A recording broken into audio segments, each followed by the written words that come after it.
একদম কাছ থেকে দেখেন, এই যে অসংখ্য জালি রস খেয়ে দেখেন মাশাআল্লাহ একদম এই যে একদম। বিসমিল্লাহির রহমানির রহিম। আসসালামু আলাইকুম, কেমন আছেন আপনারা সবাই? আশা করি ভালো আছেন। আমি রুজিনা কুকিং আর বলতে চলে আসলাম আপনাদের সামনে আজকে অনেক মজাদার একটা রেসিপি নিয়ে। আজকে রেসিপি ছানা তৈরি সহ কিভাবে করে পারফেক্ট একদম দোকানের স্বাদে, দোকানের থেকেও বেশি মজার রসগোল্লা তৈরি করা যায়, সেই রসগোল্লা রেসিপি নিয়ে আজকে হাজির হয়ে গেলাম। তো রেসিপিটা একটু, যেহেতু আমি ছানা সহ তৈরি করে দেখাবো, আমার রেসিপিটা আজকে একটু বড় হতে পারে, আপনারা একটু মনোযোগ সহকারে ধৈর্য নিয়ে দেখবেন। আশা করি আজকের টিপস এবং প্রসেসগুলো ফলো করে আপনারাও পারফেক্ট রসগোল্লা তৈরি করে নিতে পারবেন একদম দোকানের মতো করে। নিজের হাতে যদি এরকম মজাদার রসগোল্লা তৈরি করে খান, তাহলে দোকানের রসগোল্লা কথা একদম ভুলে যাবেন, দোকান থেকে আর কিনে খেতে ইচ্ছা করবে না। তো এই ধরনের মজার এবং নিত্য নতুন রেসিপি পাওয়ার জন্য আমার ইউটিউব চ্যানেলকে সাবস্ক্রাইব করে রুজিনা কুকিং আর ব্লগসের সাথেই থাকবেন। পাশে থাকা বেল আইকনটা ক্লিক করে রাখবেন, যাতে করে নতুন ভিডিও আপলোডের সাথে সাথে আপনার কাছে পৌঁছে যায়। তো চলুন কথা না বাড়িয়ে মূল রেসিপি দেখে নেই। আজকের এই রসগোল্লা রেসিপি কীভাবে করে করা হলো, ছানা সহ তৈরি করে রসগোল্লা। একদম দেখেন পুরো কালার একদম চেঞ্জ হয়ে গেছে, সাদা দবদব হয়ে গেছে। রসগোল্লা এভাবে করে এই প্রসেসে তৈরি করে সারা রাত অথবা 4-5 ঘন্টা, যত ঘন্টায় রাখেন একদম কালার চেঞ্জ হয়ে যাবে। একটা রসগোল্লা আমি কেটে দেখাই, না টেনে পুরো ভিডিও দেখবেন একটু ধৈর্য সহকারে। আমি আশা করব আজকের এই ছানা তৈরি সহ রসগোল্লা রেসিপিটা আপনাদের কাছে অনেক ভালো লাগবে এবং উপকার আসবে।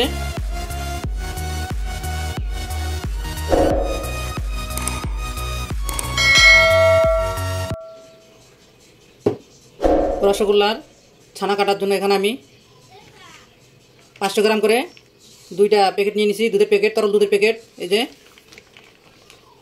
একদম খাঁটি দুধ, এটা আপনারা যে কোনো তরল দুধ নিতে পারেন, দোকান থেকে কিনেও নিতে পারেন, কোনো সমস্যা নেই। এখন আমি চুলার কাছে চলে যাব, আর চুলার কাছে যাওয়ার আগে আমি যেটা করব, একটা বাটি নিয়ে নিছি, এখানে আমি ভিনেগারটা আগে রেডি করে নিব। এই যে আমি এই ভিনেগার দিয়ে দিব, এখান থেকে আমি 1.5 টেবিল চামচ ভিনেগার দিব। যেহেতু আমি 1 লিটার দুধের ছানা কাটবো, তো আমি 1.5 টেবিল চামচ ভিনেগার আর 1.5 টেবিল চামচ পানি দিয়ে দিব। প্রথমে 1 টেবিল চামচ দিছি, এখন 1/2 টেবিল চামচ দিলাম, দিয়ে দিব পানি। সমান পানি দিতে হবে, ভিনেগার অবশ্যই একটু কম বেশি লাগতে পারে। চুলায় একটা ফ্যান দিয়ে দিলাম, আমি চুলাটাও জ্বালাই দিছি। এখন পাতিলটা গরম হয়েছে, প্যানটা, এখন আমি এখানে 1 ফুটা পানি দিয়ে দিব, যাতে করে দুধটা তলা নিতে না লাগে, সেজন্য।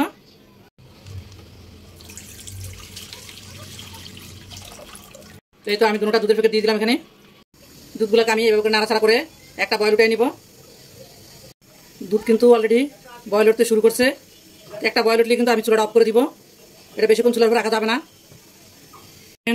দুধে কিন্তু বল উঠে গেছে, এই যে এখন আমি চুলাটা অফ করে দিব। এই যে চুলাটা আমি অফ করে দিলাম। চুলাটা অফ করে দিয়ে আমি 2 মিনিটের মতো নাড়াচাড়া করে দুধটা একটু ঠান্ডা করে নিব। মানে 2 মিনিটে নাড়াচাড়া করা যতটুকু ঠান্ডা হয়। বল করার সাথে সাথে কখনো ভিনেগার দিতে যাবেন না, ভিনেগার অথবা লেবুর রস দিতে যাবেন না, তাহলে কিন্তু ছানাগুলো শক্ত হয়ে যাবে। চেষ্টা করবেন 2 মিনিট এভাবে করে চুলার আঁচ বন্ধ করে দিয়ে এভাবে নাড়াচাড়া করে তারপরে ভিনেগার অথবা লেবু রস দেওয়ার জন্য। আমি যে প্রসেসে ভিনেগার নিয়ে নিছি, আপনারা যদি লেবু রস দেন, সেম প্রসেসে লেবু রস দিবেন, যতটুকু লেবু রস দিবেন ততটুকু আবার পানি দিয়ে দিবেন। এখন আমি দিয়ে দিব ভিনেগারের পানিগুলো, এই যে সবগুলো একসাথে দিব না, আমি অল্প অল্প করে দিয়ে নাড়াচাড়া করবো, একটু করে দিব আবার নাড়বো, আবার একটু করে দিব আবার নাড়বো, এরকম করবো। ভিনেগারের পানি একটু দিয়ে তারপর আবার নাড়াচাড়া করতে হবে, তো আবার একটু দিতে হবে।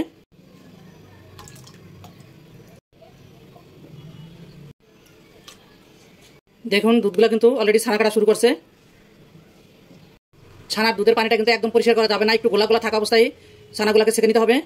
এই তো ছানা কাটা হয়ে গেল, এখন আমি সেঁকে নিব, পানিটা এখন গোলা গোলা আছে। একটা বাটিতে আমি নিয়ে নিলাম পাতলা একটা সুতির কাপড়, এখন এই কাপড়ের ভিতরে আমি ছানাগুলোকে ঢেলে দিব। ছানাগুলা ঢেলে দিয়ে গরম অবস্থায় এখানে ঠান্ডা পানি দিয়ে দিতে হবে, ট্যাপ সাইরা।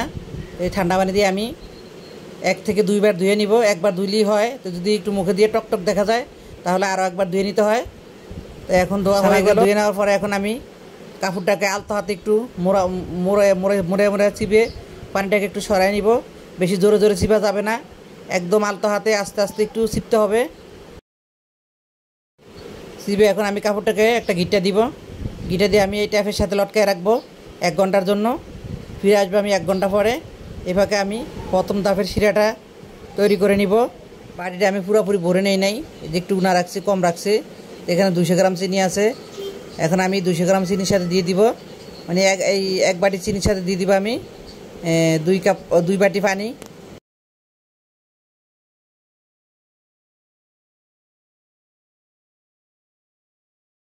পানিটা দিয়ে এখন আমি এটাকে একটু নাড়াচাড়া করে চিনিগুলো গলায় নিব। চুলাটাও জ্বালাই দিছি। এখন আমি 2-3টা বল ফুটে গেলে আমি চুলাটা অফ করে দিয়ে শিরাটাকে তুলে নিব।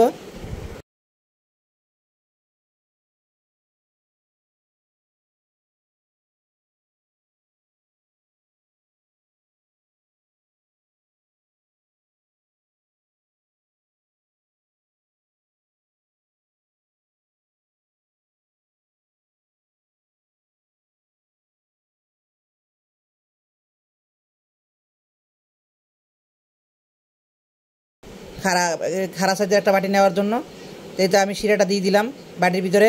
এখন এক সাইডে রেখে দিব। শিরাটা কোনো 1 তারের বা 2 তারের কোনো শিরা হবে না। এই যে দেখেন হাত দিয়ে ধরলে যে কোনো চিটচিটে ভাব আসে না হাতে, এই অবস্থায় শিরাটা নামাইতে হবে। এখন আমি পরের শিরাটা পরের দাফের যে শিরাটা সেটাও করে নিব। এই তো চুলায় আমি একটা কড়াই বসাই দিছি। বড় দেখে একটা কড়াই নিছি যাতে ভিতরে একটু জায়গা থাকে। তো এখন আমি এখানে দিয়ে দিব 500 গ্রাম চিনি। 500 গ্রাম চিনির সাথে দিয়ে দিলাম 1.5 লিটার পানি। আর একটু পানি আমি পরে ব্যবহার করব। এখন আমি যেটা করব, এই যে চিনি আর পানির মিশ্রণটাকে আমি চুলা বসায় রাখবো। চুলার মানে আঁচটাকে একদম ডিম করে দিয়ে রাখবো, কমাই দিয়ে রাখবো। তা আমি পরে রেস্টে চলে যাবো। এদিকে আমি ছড়ানো একটা প্লেট নিয়েছি। তো এখন আমি এই প্লেটেই ছানাটাকে ঢেলে নিব। এই তো ছানাটাকে আমি নিয়ে নিলাম।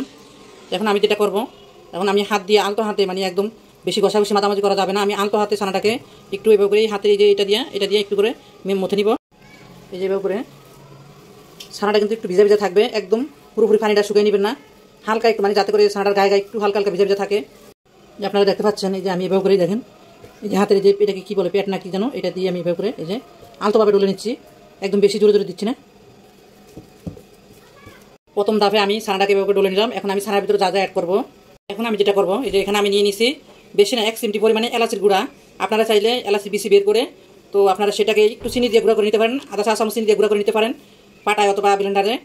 তো আমি এটা দিয়ে দিলাম আমি 1 চা চামচের মতো এখানে পাউডার সুগার। আমার এই চিনিটা আগে থেকে গুঁড়া করা ছিল আর আমার এলাচিও আগে থেকে গুঁড়া করা ছিল। এখন একটু মিক্স করে নিব। আপনারা এলাচিটাকে ওইভাবেও দিতে পারেন, এভাবে না দিয়ে, এভাবে না যদি না দেন তো আপনারা যখন শিরাটা করবেন, এই যে আমি যে লাস্টে যে শিরাটা এখন করলাম, সেটা লাস্টে যে শিরাটার মধ্যে আমি মিষ্টিগুলো দিব, ওই শিরাটার মধ্যে আপনারা একটু করে এলাচির গুঁড়া দিতে পারেন অথবা 2টা এলাচ ফাটাই দিতে পারেন।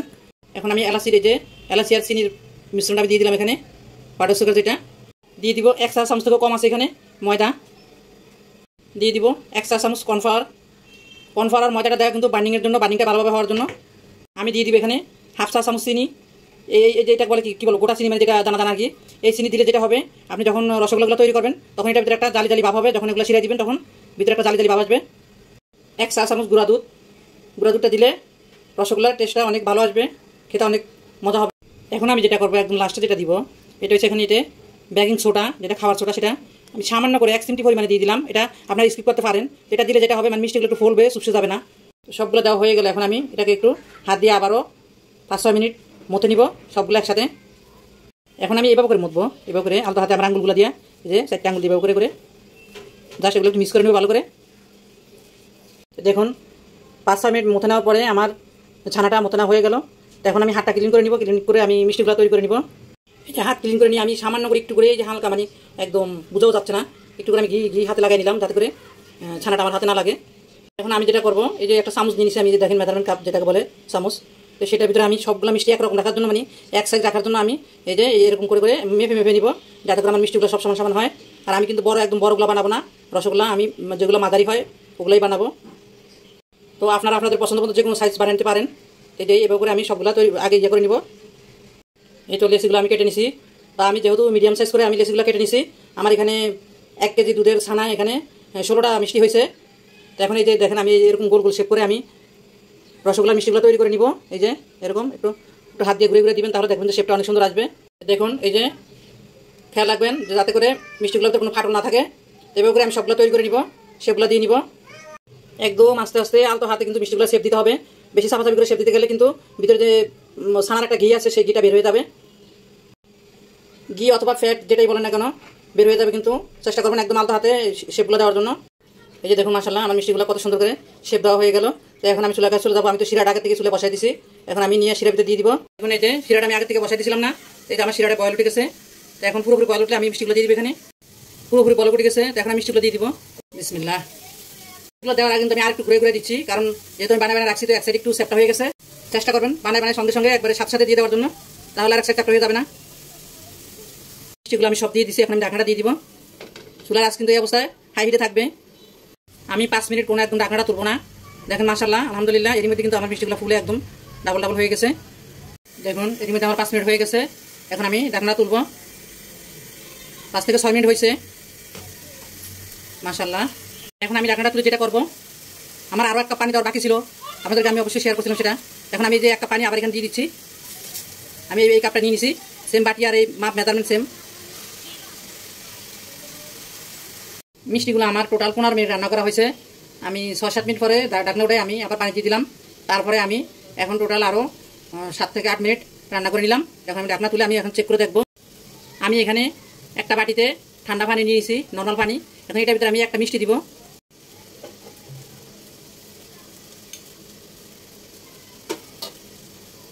এই তো দেখুন আমি 1 মিনিটের মধ্যে রাখলাম, কিন্তু মিষ্টিটা এখন বেশি আছে, তার মানে আমার মিষ্টিটা এখন আরও 3-4 মিনিট রান্না করা লাগবে। আমি এটাকে আবার দিয়ে আরও ঢাকনা দিয়ে আরও 4-5 মিনিট রান্না করে নিব। এই তো চুলাটা আমি অফ করে দিছি। দেখেন মিষ্টিগুলো হয়ে গেছে। মিষ্টিগুলো হইতে আমার টোটাল 20 মিনিট সময় লাগছে। তো ছানা সহ তৈরি করে রসগোল্লা রেসিপি আপনাদের কাছে কেমন লাগলো? যদি ভালো লাগে থাকে আবার বলতেছি ভিডিওতে লাইক দিয়ে দিবেন, শেয়ার দিয়ে দিবেন। যে সকল আপুরা ভাইয়ারা তুমি আমার চ্যানেলকে সাবস্ক্রাইব করেছেন তাদেরকে অসংখ্য ধন্যবাদ। আর যারা এখনো করেনি প্লিজ আমার ইউটিউব চ্যানেলকে সাবস্ক্রাইব করে আমার ইউটিউব চ্যানেলের সাথেই থাকবেন। রেসিপিটা আছে এই পর্যন্তই। দেখা হবে নতুন করে রেসিপি নিয়ে পরবর্তী ভিডিওতে। আল্লাহ হাফেজ। এখন আমি এগুলোকে তুলে মিষ্টিগুলো এখন আমি একটু এই শিরার ভিতরে একটু ঠান্ডা করে নিব। এই শিরার ভিতরে ঠান্ডা করে নেওয়ার পরে একদম পুরোপুরি ঠান্ডা করবো না, হালকা গরম থাকবে। তো পরে আমি যে আগে যে শিরাটা তৈরি করে রাখছি আমি ওই শিরার ভিতরে দিয়ে দিব। দিয়ে আমি বেশি ভালো হয় যদি বিকালে তৈরি করে সারা রাত রাখা যায়, তারপর দিন সকালে পরিবেশন করা যায়, মানে খাওয়া যায়। ওইটা বেশি ভালো হয়, তখন কালারটাও অনেক চেঞ্জ হয়ে যাবে, একদম সাদা হয়ে যাবে মিষ্টিগুলো। আর যদি একবারও না পারেন তো 3 থেকে 4 ঘন্টা রেখে দিবেন। তো আমি 3 থেকে 4 ঘন্টাই রাখবো, ফিরে আসবো আমি 3 থেকে 4 ঘন্টা পরে। আমি এটাও দেখাবো আমি মিষ্টিগুলো যখন আমি আবার ওই শিরা দিব তখন আপনাদেরকে দেখাবো। মিষ্টিগুলো আমি ঠান্ডা করে নিছি, এই যে রসগোল্লাগুলো ঠান্ডা করে নিছি। এখন এই যে আমি এই আগে থেকে তৈরি করে রাখা ঠান্ডা শিরার ভিতরে আমি দিয়ে দিব মিষ্টিগুলা। এই যে দিয়ে দিলাম। বিসমিল্লাহ। এই তো সবগুলো মিষ্টি আমি এই যে শিরার ভিতরে দিয়ে দিলাম। এখন আমি ঢাকনা দিয়ে 3 থেকে 4 ঘন্টা পরে ফিরে আসবো। আপনারা যদি পারেন আপনাদের হাতে সময় থাকলে আপনারা সারাদিন অথবা সারা রাত রেখে দিবেন, তারপরে পরিবেশন করবেন। দেখবেন মিষ্টিগুলো কালার একদম পুরোপুরি চেঞ্জ হয়ে যাবে, একদম সাদা হয়ে যাবে। সাদা তো এমনি আসেই, আরও সাদা একদম পুরোপুরি সাদা হয়ে যাবে। আর একদম রস খায় একদম মানে টইটুম্বর হয়ে যাবে। ফিরে আসলাম 4 ঘন্টা পরে। দেখেন আমার রসগোল্লাগুলো একদম রস খেয়ে টইটুম্বর হয়ে গেছে।